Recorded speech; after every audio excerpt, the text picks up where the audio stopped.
Hello everyone, welcome to my channel. My name is Margaret and I'm a transformational and spiritual life coach. Today, the subject I want us to discuss is how to apply transit or astrological transit into your life. Okay, and yes, we are going to talk about the planets and the moon and how you apply it. So this is not just like I'm not teaching you astronomy or astrology. I'm just saying how you can use it to apply to your life, whether there are transits, and how you can make it work and how you can have a better effect. Okay, you can use it to apply and make things work for you the best way. Okay, I think we finally got there. Yeah. So how do you do it? Well, first of all, you need your date of birth, your time of birth if you know it, and what you need to take into account is your sun sign, your moon sign, and your rising, and also where your Mercury is, or your Venus, your Jupiter, things like that. And these things are quite important. Okay, and of course, for some people in their birth chart, there are certain planets or there are certain zodiacs that are not available, or they're missing because perhaps you have decided how you want your life to be in that area or in that house. For example, if let's say your second house is empty, for example, it means you in this life you are going to design or decide how you are going to earn money. So that's up to you. So you haven't got any contract with any of the planets as to how you are going to do it. You just have to get it done.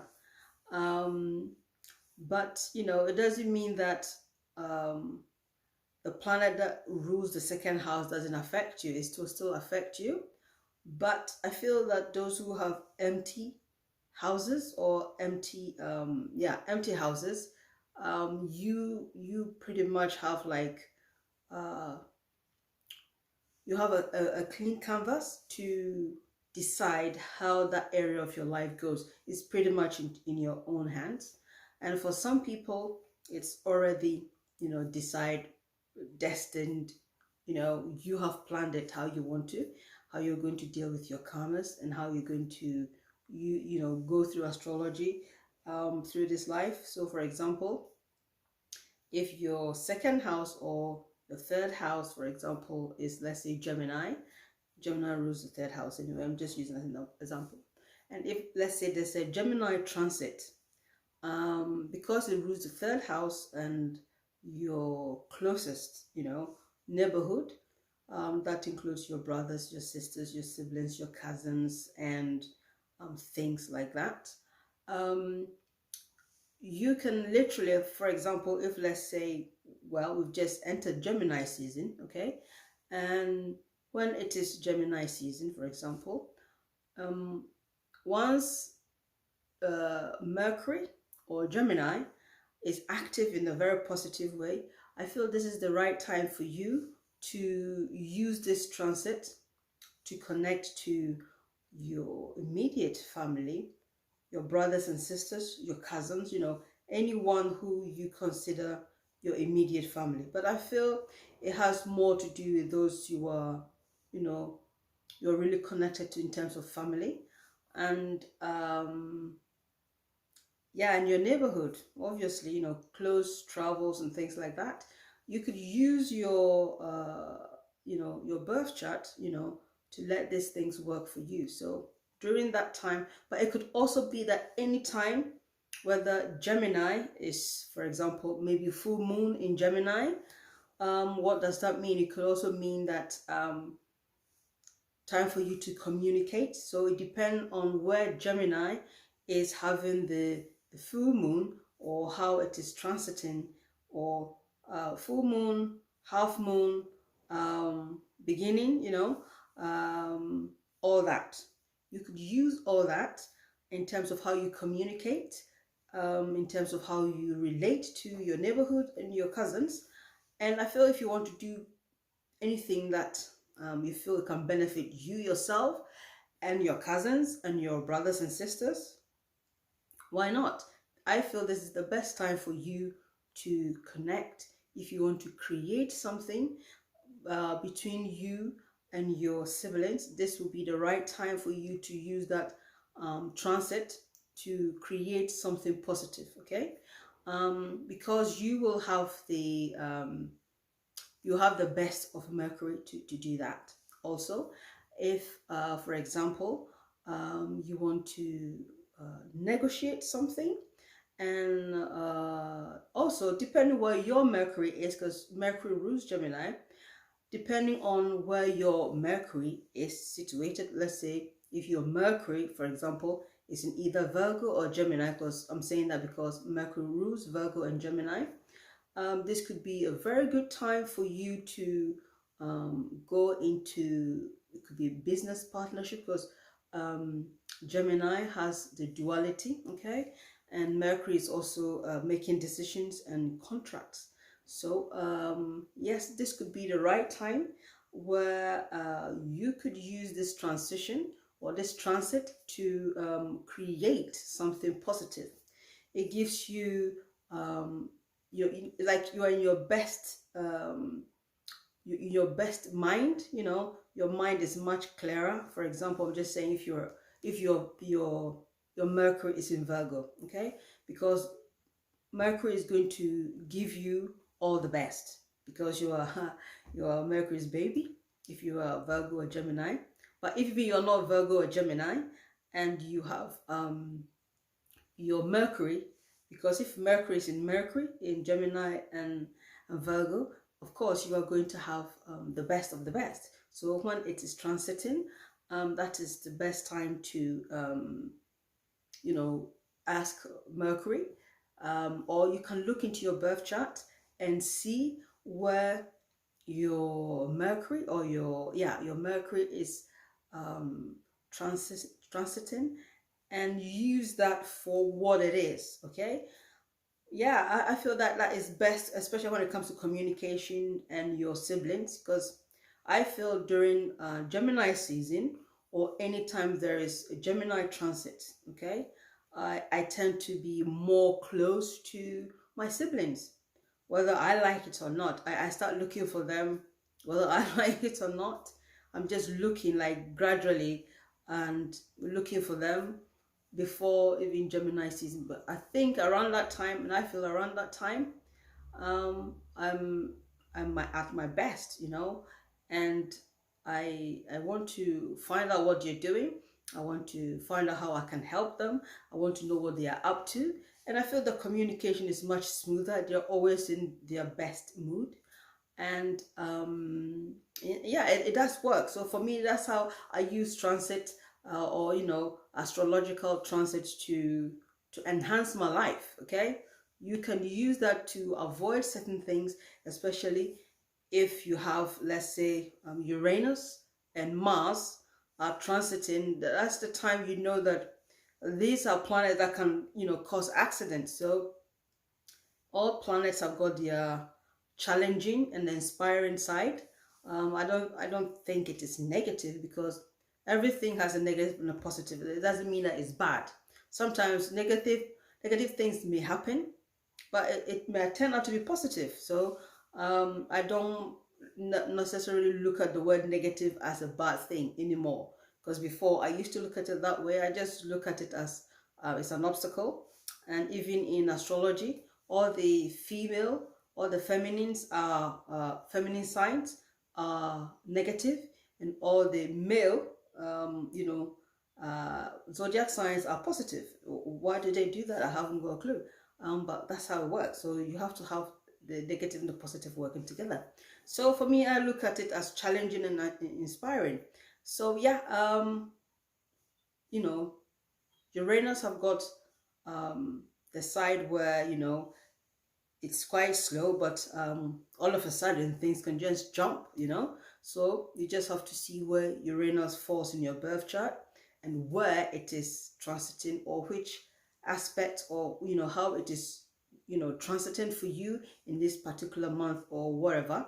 Sometimes what it means in your own birth chart may be slightly different, because it depends on where the planet is situated in your own birth chart and what it will mean for you. There's the idea where everyone have got their own thing to deal with when it comes to Uranus transiting, whether it's in let's say Aquarius, or whether it's transiting in, let's say, Capricorn, for example, because these are the energies it's working with. Okay, so it's going to be different, and for you might be that maybe Uranus could be even retrograde. So when it's retrograde, what does that mean? I mean, Uranus is already slow, and as slow as Saturn is, believe me, Saturn is faster than Uranus. But Uranus is so irregular, and so it could also be that when it is transiting, for example, and there's the Mars aspect. Look at where in your birth chart, where Mars is, where Uranus is, and how, and if they are transiting, how you're going to apply. It could mean that you shouldn't be maybe going on, you should maybe you should be traveling alone, or maybe you should be very, very careful when you are traveling, or because there is an incentive of travel there with Uranus, because it's going further distance. And also, it could also mean the way you are thinking. You have to be very careful how you are thinking, because Mars rules Aries, okay, and it's all about urgency. So how you are going to get things done quickly. You can also have Uranus that can also cause accident, because Mars is impatient. So these are some of the things you can, when you watch the astrologers who are, have a proper experience and they know what they are teaching you, don't just watch it, just see how you can apply it to your life. And what I can also say is, sometimes it may have the transit may have a huge effect on you, especially the first 72 hours. That is how I find it. Like, for example, if you are let's say a Scorpio, and there's a Scorpio or Pluto transit, you will find out that maybe 2 days before the transit actually happens, whatever that transit is about, you will tend to feel it even sometimes even 2 days before. So the first 72 hours is quite strong how you are going to react to it. But once you have knowledge as to how to deal with it and what you can avoid, or what it means in your birth chart, you can avoid a lot of mistakes. You can avoid a lot of unnecessary, time wasting. And what you can also do is you can also learn a lot about yourself, whatever that that transit is, depending on what planet or what zodiac is transiting. Yes, because I do use transits to initiate stuff, or to end stuff in my life, because it could be even full moon in whatever. If it's, let's say, full moon in Scorpio, for example, whatever it represents, however Scorpio represents for you, let's say, depending on where Scorpio is, and maybe Scorpio is in your 8th house, because Scorpio rules 8th house. That's why I'm using it that way.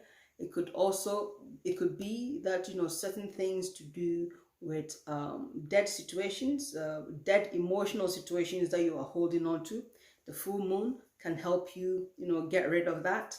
You can use that theme, and you can always have a ritual bath if you do, or a ritual shower if you want to, depending on what you want, or what that that sign means in your birth chart. That's if you do, if your birth chart is not empty. Some people have pretty much few zodiac signs in your birth chart, but like I said from the beginning, it depends if your birth chart has some empty houses. It depends on how how you do it is, it's up to you. It's not, you don't have any planets there that you have to, your life is pretty much free to do as you wish, because you don't have, for example, you don't have Cancer in the fourth house, even though Cancer rules the fourth house. If maybe it's empty, maybe the Cancer is, your Cancer zodiac may be elsewhere, because some of us may have all the 12 zodiac signs, all of us, some of us, or most people may have all the 12 zodiac signs in your birth chart. So it means that maybe your sun is in Cancer, but you have your moon. I've met people who have their sun in the same house, their moon in the same house, zodiac sign, and their rising in the same zodiac sign. I've met a Taurus. I've had a friend who's his Taurus sun, Taurus moon, Taurus rising. The first time I saw that, I thought it can't be right, but yeah, it's right. And I've met someone who's a Virgo sun, Virgo moon, Virgo rising, and you think it can't be. Now I know people who also Scorpio sun, Scorpio moon, Scorpio rising. So, and it could also be that these, although you may have your sun, moon, rising the same, what do you call it, zodiac sign, they may be in different planets, so you can use these things to help you to end something or initiate something or get rid of something, okay, depending on what planet or zodiac sign it is. I feel all these things does help, okay. And what you can do is also make a conscious decision to write things down and get these things sorted out. It always works, and I'm a living proof of that. If I should tell you half of the things that I've used transit to do in my life, it will shock you. You feel like it's a joke, but no, it's not a joke. Everything I share here with you is things I've experienced, the knowledge I have is what I'm sharing with you.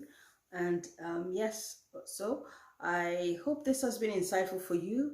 Don't forget that if there's any transit, it is good to take advantage of it.